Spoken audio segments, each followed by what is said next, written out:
भारत के दारुल हुकूमत नई दिल्ली में इसराइली सफारत खाने के करीब धमाका। भारतीय मीडिया इंडिया टुडे के मुताबिक धमाके की नोयत के बारे में मालूमात ली जा रही हैं। धमाके में ताहाल किसी जानी नुकसान की इत्तला नहीं मिली, ताहम मुतअद्दिद गाड़ियों को नुकसान पहुंचा है।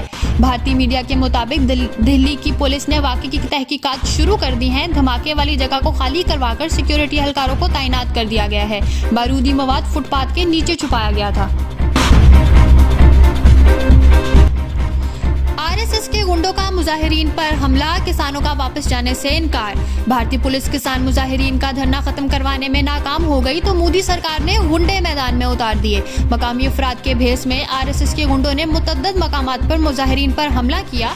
गुंडे गद्दारों को गोली मारो के नारे भी लगाते रहे।